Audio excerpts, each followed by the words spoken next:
എല്ലാവർക്കും നമസ്കാരം. ഞാൻ Ramakrishnan TB, SEBI registered research അനലിസ്റ്റാണ്. ഈ വീക്ക്ലി പോഡ്കാസ്റ്റ് കേട്ടതിന് ശേഷം ഡിസ്ക്ലെയിമർ കൂടി വായിച്ചു നോക്കണമെന്ന് താല്പര്യപ്പെടുന്നു. ധാരാളം മേജർ ഇവൻറ്റുകൾ ഉണ്ടായിരുന്ന ഒരാഴ്ചയായിരുന്നു കഴിഞ്ഞ ആഴ്ച.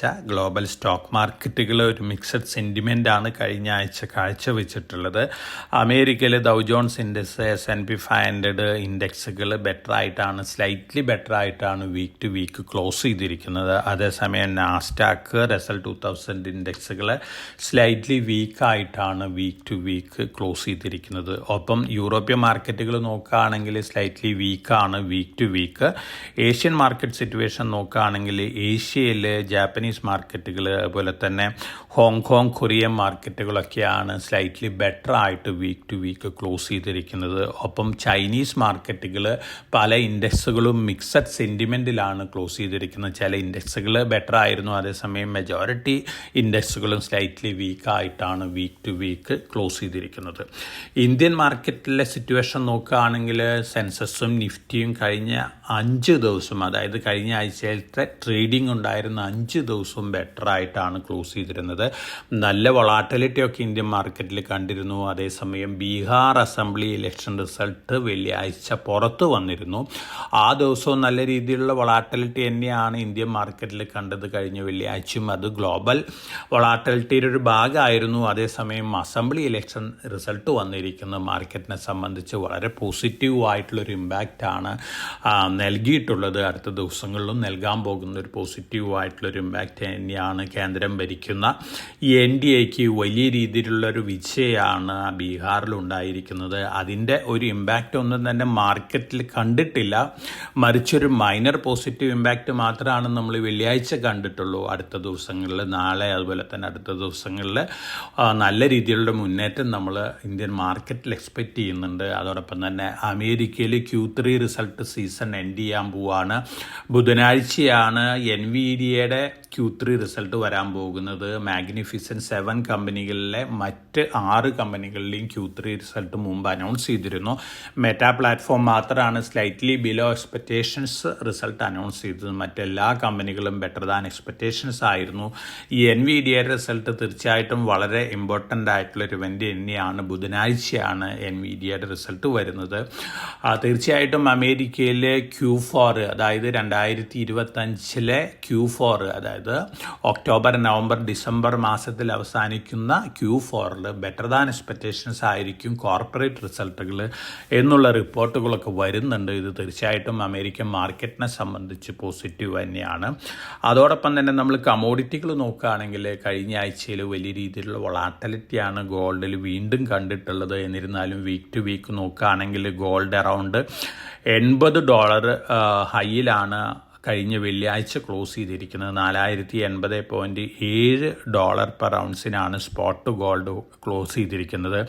ഒപ്പം സിൽവറിലും അത്തരത്തിലുള്ള വൊളാറ്റിലിറ്റി തന്നെയാണ് നമ്മൾ കഴിഞ്ഞ ആഴ്ച കണ്ടിട്ടുള്ളത്. വീക്ക് ടു വീക്ക് നോക്കുകയാണെങ്കിൽ ബെറ്റർ ആയിട്ട് തന്നെയാണ് സ്പോട്ട് സിൽവറും ക്ലോസ് ചെയ്തിരിക്കുന്നത്. $50.47 പെർ ഔൺസിനാണ് സ്പോട്ട് സിൽവർ ക്ലോസ് ചെയ്തിരിക്കുന്നത്.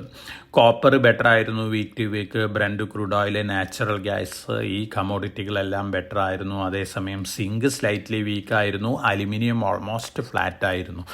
ഗോൾഡിൻ്റെ കാര്യത്തിൽ നോക്കുകയാണെങ്കിൽ വെള്ളിയാഴ്ച മാത്രം ഗോൾഡിൽ കണ്ടിട്ടുള്ള വൊളാറ്റിലിറ്റി വളരെ ഹൈ ആയിരുന്നു. $4032.2 വരെയൊക്കെ താഴെ വന്നിരുന്നു. അതേസമയം ഹയർ ലെവൽ വന്നിരിക്കുന്നത് $4111.7 പെർ ഔൺസ് വരെയൊക്കെ ആയിരുന്നു. ഇതിന് പ്രധാനപ്പെട്ട കാരണം അമേരിക്കയിൽ US ഫെഡ് ഡിസംബർ മാസത്തിൽ ഇൻട്രസ്റ്റ് റേറ്റ് കുറയ്ക്കാനുള്ള തീരുമാനം നീട്ടുകയാണെങ്കിൽ തീർച്ചയായിട്ടും ഗോൾഡിനെ സംബന്ധിച്ച് സ്ലൈറ്റ് നെഗറ്റീവ് ഇമ്പാക്റ്റ് ഉണ്ടാക്കുന്ന ഒരു ന്യൂസ് തന്നെയാണത്.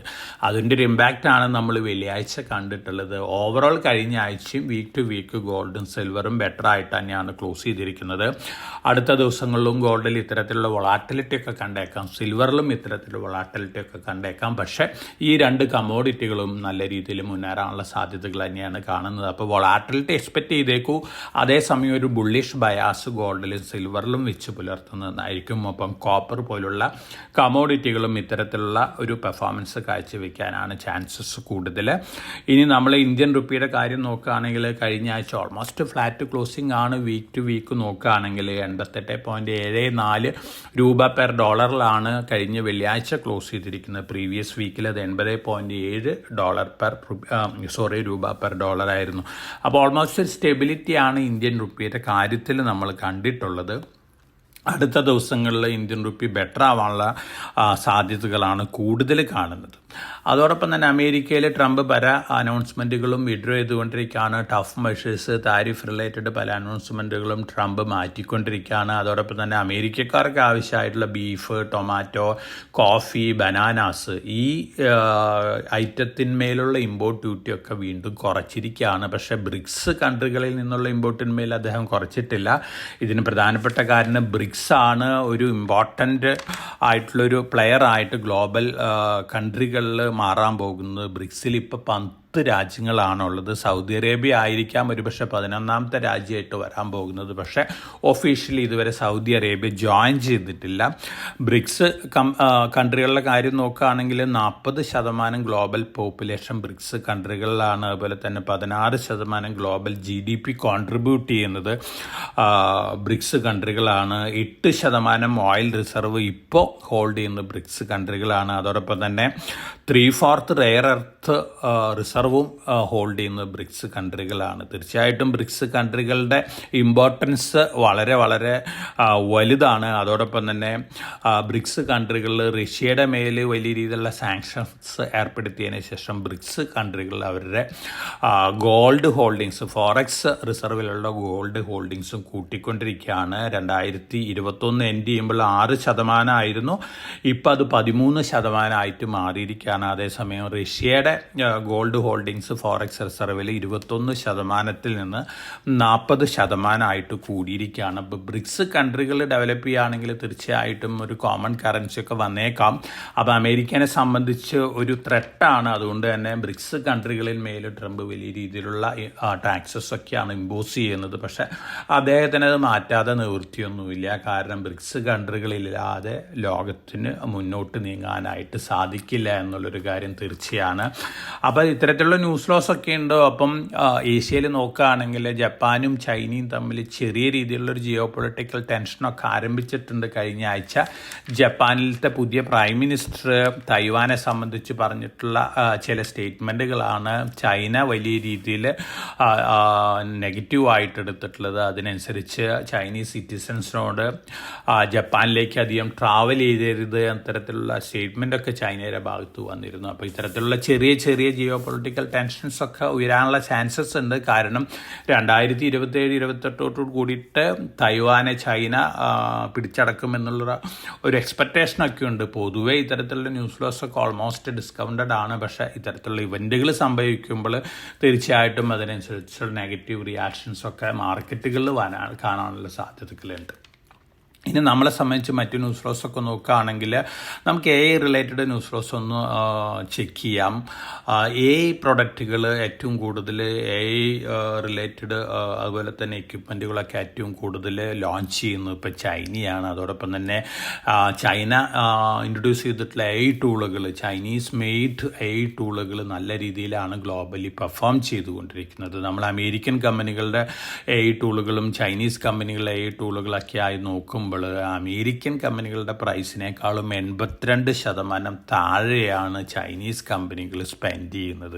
തീർച്ചയായിട്ടും ഇത് ചൈനയെ സംബന്ധിച്ചൊരു അപ്പർ ഹാൻഡ് നൽകുകയാണ്. കാരണം ലോ കോസ്റ്റിലെ AI ടൂളുകൾ ഇൻട്രൊഡ്യൂസ് ചെയ്യാണ് ഗ്ലോബലി പല രാജ്യങ്ങൾക്കും അതുപോലെ തന്നെ ഇൻഡിവിജ്വൽസിനൊക്കെ ഇത് ഈസി ആയിട്ട് അഡോപ്റ്റ് ചെയ്യാനായിട്ട് സാധിക്കുകയാണ്. തീർച്ചയായിട്ടും ഈ AI റിലേറ്റഡ് ഗ്രോത്ത് അമേരിക്കനെ സംബന്ധിച്ച് ഒരു ത്രെട്ടനിങ് ഫാക്ടർ തന്നെയാണ് ചൈനയുടെ ഭാഗത്തുനിന്ന്. ഇപ്പോൾ ലോകത്തിലെ ഏറ്റവും കൂടുതൽ ഹ്യൂമനോയിഡ് ഹ്യൂമനോയിഡ് റോബോട്ടുകളൊക്കെ നിർമ്മിച്ചുകൊണ്ടിരിക്കുന്നതും ചൈന തന്നെയാണ്. അപ്പോൾ തീർച്ചയായിട്ടും AI രംഗത്ത് ചൈനീസ് കമ്പനികൾ വളരെ മുന്നോട്ട് പോയിക്കൊണ്ടിരിക്കുകയാണ്. പെർഫോമൻസ് വൈസ് നോക്കുകയാണെങ്കിൽ ഇപ്പോഴും ChatGPT പോലുള്ള AI ടൂളുകൾ തന്നെയാണ് മുന്നിട്ട് നിൽക്കുന്നത്. പക്ഷേ ചൈനയിൽ നിന്ന് പുറത്തു വന്ന DeepSeek പോലുള്ള AI ടൂളുകൾ 90% പെർഫോമൻസ് ലെവൽ മാച്ച് ചെയ്യുന്നുണ്ട്.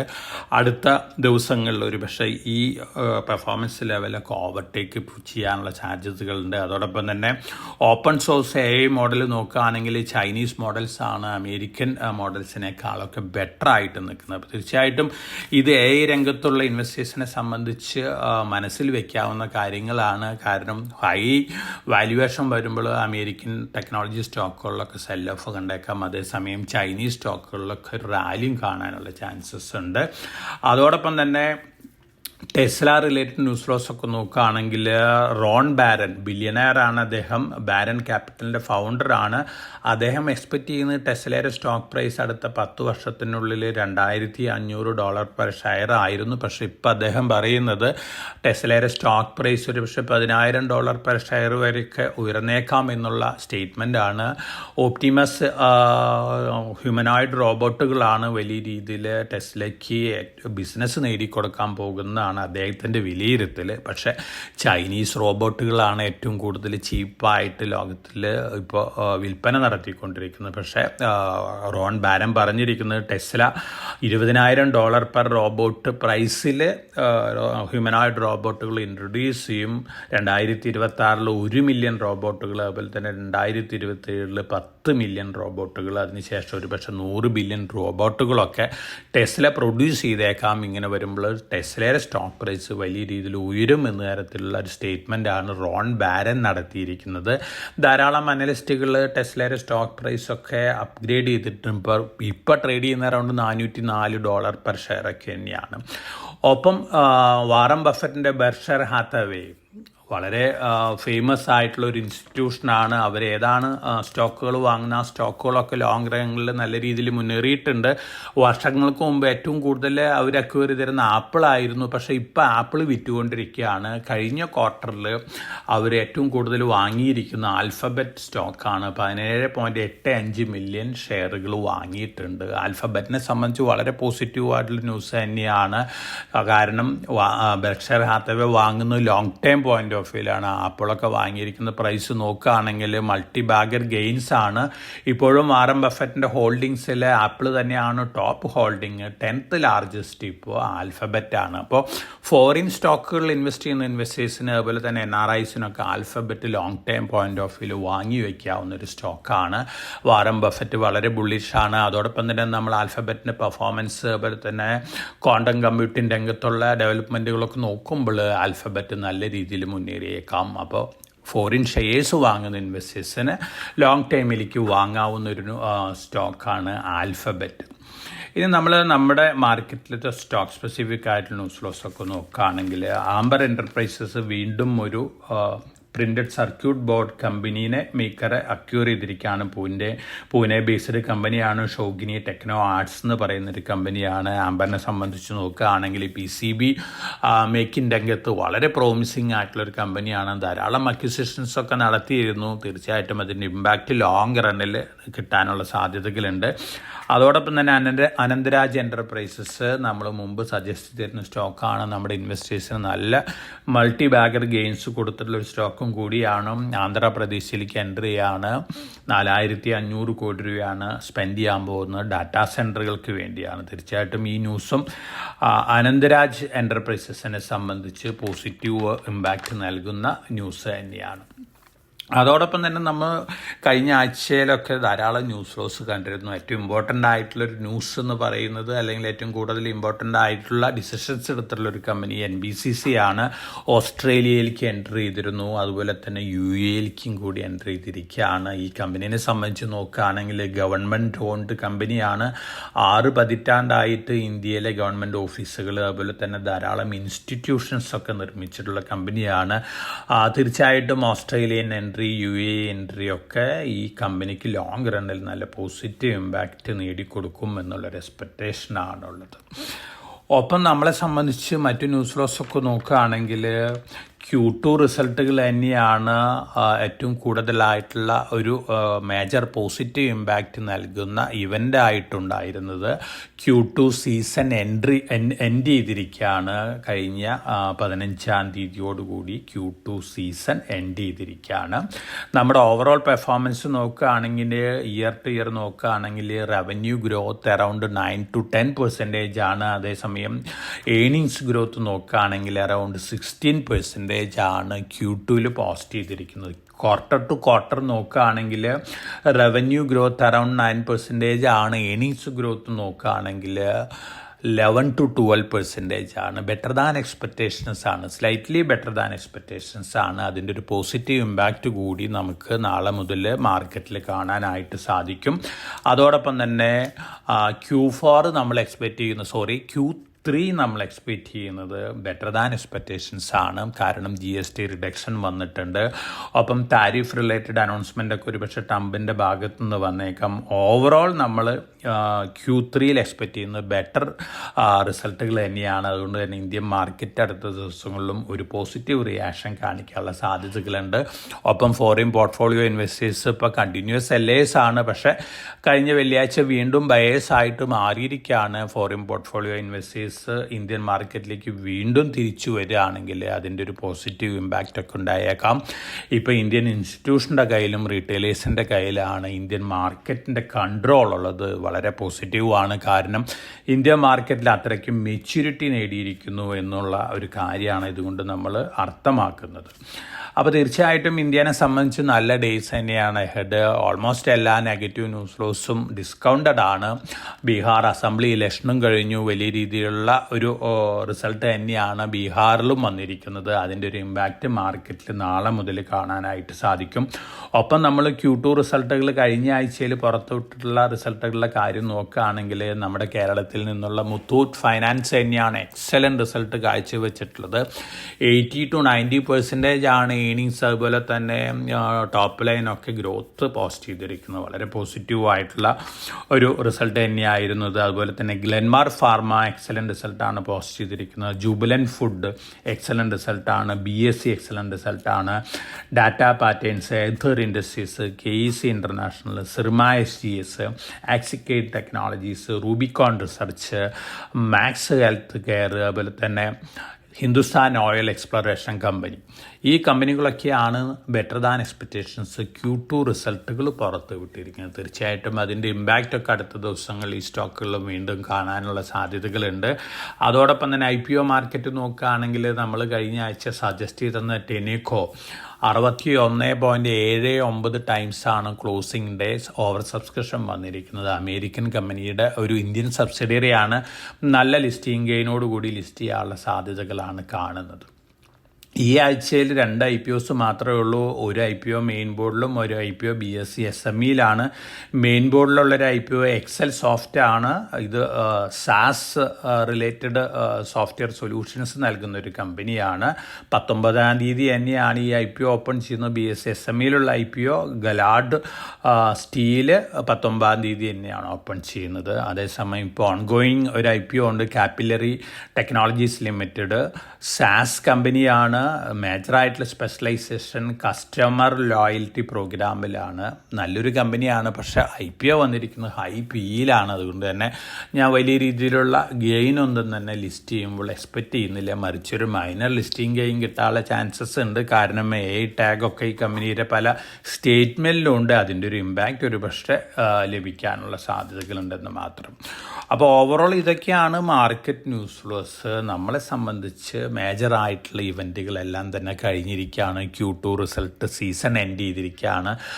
ബീഹാർ അസംബ്ലി ഇലക്ഷൻ റിസൾട്ട് വന്നിരിക്കുകയാണ്. ഇനി നമ്മുടെ മുമ്പിലുള്ള മേജർ ഇവൻറ്റുകളെന്ന് പറയുന്നത് Q3 റിസൾട്ടുകളും അതുപോലെ തന്നെ ഫെബ്രുവരി 1 വരാൻ പോകുന്ന യൂണിയൻ ബഡ്ജറ്റാണ്. യൂണിയൻ ബഡ്ജറ്റ് റിലേറ്റഡ് ഡിസ്കഷൻസൊക്കെ ആരംഭിച്ചിട്ടുണ്ട്. അതോടൊപ്പം തന്നെ നമ്മൾ Q3 റിസൾട്ടുകൾ എക്സ്പെക്റ്റ് ചെയ്യുന്നത് ബെറ്റർ ദാൻ എക്സ്പെക്റ്റേഷൻസ് ആണ്. തീർച്ചയായിട്ടും നമ്മുടെ ഓട്ടോമൊബൈൽ കമ്പനികൾ, കൺസംഷൻ ഡ്രിവൺ സെക്ടർ കമ്പനികളൊക്കെ നല്ല പെർഫോമൻസ് ആണ് എക്സ്പെക്റ്റ് ചെയ്യുന്നത്. അത്തരത്തിലുള്ള ന്യൂസ് ഫ്ലോസ് തന്നെയാണ് മാർക്കറ്റിൽ നിന്നും വന്നുകൊണ്ടിരിക്കുന്നത്. അപ്പോൾ നമുക്ക് Q3 റിസൾട്ട് എക്സ്പെക്റ്റേഷനിൽ അതുപോലെ അതുപോലെ തന്നെ നല്ലൊരു ബഡ്ജറ്റ് എക്സ്പെക്റ്റേഷനിൽ ഒപ്റ്റിമിസത്തോടു കൂടിയിരിക്കാം. ഇനി അടുത്ത വർഷം മേജറായിട്ടുള്ള ഇവൻറ്റുകൾ വരാൻ പോകുന്ന ഏപ്രിൽ മെയ് മാസത്തിലാണ് 5 അസംബ്ലി ഇലക്ഷൻസ് വരുന്നുണ്ട്. പക്ഷേ ധാരാളം സമയമുണ്ട്. ഒപ്പം ഈ 5 അസംബ്ലി ഇലക്ഷൻ റിസൾട്ടുകൾ നോക്കുകയാണെങ്കിൽ ആസാമിൽ മാത്രമാണ് NDA, അതുപോലെ തന്നെ പുതുശ്ശേരിയിലും മറ്റ് സ്റ്റേറ്റുകളിലൊന്നും തന്നെ NDAക്ക് കാര്യമായിട്ടുള്ള ഇമ്പോർട്ടൻസ് ഉള്ള അസംബ്ലികളല്ല. അതുകൊണ്ട് തന്നെ ഈ റിസൾട്ടുകളിൽ കാര്യമായിട്ടുള്ള ഒരു ഇമ്പാക്റ്റ് ഒന്നും തന്നെ ഈ റിസൾട്ടുകളെ കൊണ്ട്, ഈ അസംബ്ലി ഇലക്ഷൻ റിസൾട്ടുകളെ കൊണ്ട് മാർക്കറ്റിലുണ്ടാവും എന്നുള്ള എക്സ്പെക്റ്റേഷൻ ഇല്ല. മറിച്ച് വെസ്റ്റ് ബംഗാളിൽ ഒരു ഭരണമാറ്റം വരികയാണെങ്കിൽ തീർച്ചയായിട്ടും അതിൻ്റെ ഇമ്പാക്റ്റൊക്കെ മാർക്കറ്റിൽ കണ്ടേക്കാം. പക്ഷേ വളരെ ലോങ് ഇവൻറ്റുകളാണ്. അതുകൊണ്ട് തന്നെ ഇപ്പോൾ നമ്മുടെ മാർക്കറ്റിനെ സംബന്ധിച്ച് അത് വലിയ ഇമ്പോർട്ടൻ്റ് ആയിട്ടുള്ള ഇവൻറ്റുകളൊന്നും തന്നെയില്ല. ഇനി നമ്മളെ സംബന്ധിച്ചുള്ള മറ്റൊരു ഇവൻ്റ് എന്ന് പറയുന്നത് ട്രംപിൻ്റെ താരിഫ് റിലേറ്റഡ് ഡിസിഷനാണ്. അടുത്ത ദിവസങ്ങളിൽ ഇന്ത്യയുടെ മേലുള്ള ഇമ്പോർട്ട് താരിഫ് കുറയ്ക്കാനായിട്ട് ട്രംപ് തീരുമാനം എടുക്കുകയാണെങ്കിൽ അതിൻ്റെ ഒരു പോസിറ്റീവ് ഇമ്പാക്റ്റ് ഉണ്ടാക്കിയേക്കാം മാർക്കറ്റിൽ. അതോടൊപ്പം തന്നെ ഇന്ത്യ ഗവൺമെൻറ് എക്സ്പോർട്ട് ഓറിയൻറ്റഡ് കമ്പനികൾക്ക് ധാരാളം പാക്കേജൊക്കെ അനൗൺസ് ചെയ്തിട്ടുണ്ട്. ഇനി താരിഫ് 50% കണ്ടിന്യൂ ചെയ്യുകയാണെങ്കിൽ പോലും ഇന്ത്യൻ ഗവൺമെൻറ് ഇന്ത്യയിലത്തെ കമ്പനികളെ പ്രൊട്ടക്റ്റ് ചെയ്യാനുള്ള ഡിസിഷൻ എടുത്തിട്ടുണ്ട്. തീർച്ചയായിട്ടും ഇന്ത്യൻ കമ്പനികളെ സംബന്ധിച്ച് പോസിറ്റീവാണ്. അപ്പോൾ നമ്മളെ സംബന്ധിച്ച് ഓൾമോസ്റ്റ് എല്ലാ നെഗറ്റീവ് ന്യൂസ് ഫ്ലോസും ഡിസ്കൗണ്ടഡ് ആണ്. ധാരാളം പോസിറ്റീവ് ന്യൂസ് ഫ്ലോസ് മാർക്കറ്റിലുണ്ട്. അതിൻ്റെ ഒരു ഡിസ്കൗണ്ടിങ് മാർക്കറ്റിൽ വന്നിട്ടില്ല. അതുകൊണ്ട് തന്നെ നാളെ മുതൽ നമ്മൾ എക്സ്പെക്റ്റ് ചെയ്യുന്ന ഒരു പോസിറ്റീവ് മൊമെൻ്റാണ് മാർക്കറ്റിൽ. ഈ ആഴ്ച ഒരു പക്ഷേ നിഫ്റ്റിയും സെൻസെക്സും പുതിയ റെക്കോർഡ് ഹൈ ഹിറ്റ് ചെയ്ത് മുന്നോട്ട് പോകാനുള്ള സാധ്യതകളാണ് കാണുന്നത്. ഓവറോൾ നോക്കുകയാണെങ്കിൽ പോസിറ്റീവായിട്ട് ന്യൂസ് ഫ്ലോസ് തന്നെയാണ്. ഒപ്പം ചൈനയിലത്തെ സ്റ്റോക്ക് മാർക്കറ്റ് റാലി നമ്മൾ സ്റ്റഡി ആണെങ്കിൽ കഴിഞ്ഞ ആഴ്ചകളൊക്കെ ഏറ്റവും കൂടുതൽ റാലി ചെയ്ത് ചിപ്പ് റിലേറ്റഡ് സ്റ്റോക്കുകളായിരുന്നു. പക്ഷേ ഇപ്പോൾ ചൈനയിലെ ഇൻവെസ്റ്റേഴ്സ് പ്രിഫർ ചെയ്യുന്നത് ബൂം വരുമ്പോൾ ബൂമിൽ ഉപയോഗിക്കുന്ന അല്ലെങ്കിൽ എക്യുപ്മെൻറ്റുകൾ റിലേറ്റഡ് പ്രൊജക്റ്റുകൾ ഇംപ്ലിമെൻറ്റ് ചെയ്യുമ്പോൾ അതിൽ യൂസ് ചെയ്യുന്ന എക്യുപ്മെൻറ്റുകൾ ഉപയോഗിക്കുന്ന മെറ്റൽസ്, അതുപോലെ തന്നെ പവർ ജനറേറ്റേഴ്സ്, അതുപോലെ തന്നെ ബാറ്ററികൾ, ഇത്തരത്തിലുള്ള കമ്പനികളിലാണ് ചൈനയിൽ ഇൻവെസ്റ്റേഴ്സ് ഏറ്റവും കൂടുതൽ ഇൻവെസ്റ്റ്മെൻറ്റ് സ്റ്റാർട്ട് ചെയ്തിട്ടുള്ള റിപ്പോർട്ടുകളുണ്ട്. അങ്ങനെ വരികയാണെങ്കിൽ പവർ ജനറേറ്റേഴ്സ് ഉണ്ടാക്കുന്ന കമ്പനികൾ, അതുപോലെ തന്നെ കോപ്പർ, അലുമിനിയം ഇത്തരത്തിലുള്ള മെറ്റൽസ് ഉണ്ടാക്കുന്ന കമ്പനികൾ, ഒപ്പം ഒപ്റ്റിക്കൽ ഫൈബർ ഉണ്ടാക്കുന്ന കമ്പനികൾ, ബാറ്ററി മാനുഫാക്ചറിങ് കമ്പനികൾ, അതുപോലെ തന്നെ battery energy storage systems provide ചെയ്യുന്ന കമ്പനികൾ, പവർ എക്യുപ്മെൻറ്റ് മേക്കേഴ്സ്, ഇത്തരത്തിലുള്ള കമ്പനികളെ സംബന്ധിച്ച് നല്ല ഡേയ്സാണ് ചൈനയിൽ. പക്ഷേ മുമ്പൊക്കെ അമേരിക്കയിൽ ഇത്തരത്തിലുള്ള റാലിയൊക്കെ ഉണ്ടായിരുന്നു ട്രാൻസ്ഫോമർ ഉണ്ടാക്കുന്ന കമ്പനികളെ സംബന്ധിച്ച്. അതിനനുസരിച്ച് ഇന്ത്യയിലും അത്തരത്തിലുള്ള റാലിയൊക്കെ ഉണ്ടായിരുന്നു. പക്ഷേ ചൈനയിൽ ഇപ്പോൾ ഈ റാലി സ്റ്റാർട്ട് ചെയ്തിരിക്കുകയാണ്. ഒരു പക്ഷേ അടുത്ത ദിവസങ്ങളിൽ അത്തരത്തിലുള്ളൊരു സെൻറ്റിമെൻറ്റ് വീണ്ടും ഇന്ത്യയിൽ ക്രിയേറ്റ് ചെയ്യാനുള്ള സാധ്യതകളുണ്ട്. കാരണം എയ്ക്ക് ഏറ്റവും കൂടുതൽ ആവശ്യം പവറാണ്. അപ്പോൾ പവർ റിലേറ്റഡ് എക്യുപ്മെൻറ്റുകൾ, അതുപോലെ തന്നെ പവർ ട്രാൻസ്മിഷൻ കമ്പനികളെ സംബന്ധിച്ചൊക്കെ ഇത് പോസിറ്റീവ് ന്യൂസ് തന്നെയാണ്. ഓവറോൾ നോക്കുകയാണെങ്കിൽ പോസിറ്റീവ് ഡേയ്സ് ആണ് നമ്മളെ സംബന്ധിച്ച് മുന്നിലുള്ളത്. അതോടൊപ്പം തന്നെ ധാരാളം സ്റ്റോക്കുകൾ ലോങ് ടൈം പോയിന്റ് ഓഫ് വ്യൂവിൽ ഇൻവെസ്റ്റേഴ്സിന് കൺസിഡർ ചെയ്യാവുന്ന സ്റ്റോക്കുകളൊക്കെയുണ്ട്. Jio financial services, Sammaan capital, RBL bank, Welspun corp, Welspun enterprises, Cummins India, അതുപോലെ തന്നെ വേദാന്ത ലിമിറ്റഡിൻ്റെ ഡീമർജർ അടുത്ത ദിവസങ്ങളിൽ ഒരു പക്ഷേ NCLT അപ്രൂവ് ചെയ്തേക്കുമെന്നുള്ള റിപ്പോർട്ടുകളൊക്കെ വരുന്നുണ്ട്. തീർച്ചയായിട്ടും ഇത് വേദാന്തനെ സംബന്ധിച്ച് പോസിറ്റീവാണ്. കാരണം NCLT ആർഗ്യുമെൻ്റ് കഴിഞ്ഞതിന് ശേഷം വെർഡിക്റ്റ് റിസർവ് ചെയ്തിരിക്കുകയാണ്. പക്ഷേ ഇതിൻ്റെ ഒരു പോസിറ്റീവ് റിയാക്ഷൻ ഈ സ്റ്റോക്കിൽ ഇനീഷ്യലി കണ്ടിട്ടുണ്ട്. അടുത്ത ദിവസങ്ങളിൽ ഈ അനൗൺസ്മെൻറ്റ് വരുമ്പോൾ പോസിറ്റീവ് ഇമ്പാക്റ്റ് ഉണ്ടായേക്കാം. ഒപ്പം Hindustan copper, national aluminium, Hindalco, NMDC, അതുപോലെ തന്നെ ഡീമർജർ കാൻഡിഡേറ്റ് അപ്പോളോ ഹോസ്പിറ്റൽസ്, ഒപ്പം നമ്മൾ കഴിഞ്ഞ ആഴ്ചയിൽ ഏറ്റവും നല്ല റിസൾട്ടുകൾ കാഴ്ചവെച്ചിട്ടുള്ള സ്റ്റോക്കുകൾ, ഈ സ്റ്റോക്കുകളൊക്കെ നല്ല രീതിയിൽ മുന്നേറാനുള്ള സാധ്യതകളുണ്ട്. റിലയൻസ് ഇൻഡസ്ട്രീസും ഒരുപക്ഷെ 10-15% കറണ്ട് ലെവലിൽ നിന്ന് മുന്നേറാനുള്ള സാധ്യതകളുണ്ട്. അതോടൊപ്പം തന്നെ സ്ട്രോങ് NBSകൾ, അതുപോലെ തന്നെ പ്രൈവറ്റ് PSU ബാങ്കുകൾ, ഈ സ്റ്റോക്കുകളൊക്കെ നല്ല രീതിയിൽ മുന്നേറാനുള്ള സാധ്യതകളാണ്. അപ്പോൾ ഓവറോൾ നമ്മൾ എക്സ്പെക്റ്റ് ചെയ്യുന്നത് പോസിറ്റീവ് മൊമെൻ്റ് ആണ്. Nifty, Bank Nifty, Fin Nifty ഒക്കെ ഈ ആഴ്ചയിൽ പുതിയ റെക്കോർഡ് ഹിറ്റ് ചെയ്യാനുള്ള സാധ്യതകളാണ്. അപ്പോൾ വളരെ കോഷ്യസ് ആയിട്ട് മാർക്കറ്റിൽ മൂവ് ചെയ്യുക. മാർക്കറ്റ് റിയാക്ഷനിൽ താഴെ വരുമ്പോൾ ഗോൾഡ് ETF-കൾ, സിൽവർ ETF-കൾ, അതുപോലെ തന്നെ നമ്മൾ റെക്കമെൻഡ് ചെയ്തിട്ടുള്ള സ്റ്റോക്കുകളൊക്കെ ലോങ് ടൈം പോയിന്റ് ഓഫ് വ്യൂവിൽ വാങ്ങാനുള്ള ഒരു ഡിസിഷൻ എടുക്കുക. അപ്പോൾ എല്ലാവർക്കും നല്ലൊരു ഇൻവെസ്റ്റിംഗ് വീക്ക് ആശംസിച്ചുകൊണ്ട് ഞാൻ ഇന്നത്തെ വീക്ക്ലി പോഡ്കാസ്റ്റ് ഇവിടെ അവസാനിപ്പിക്കുകയാണ്. Thank you.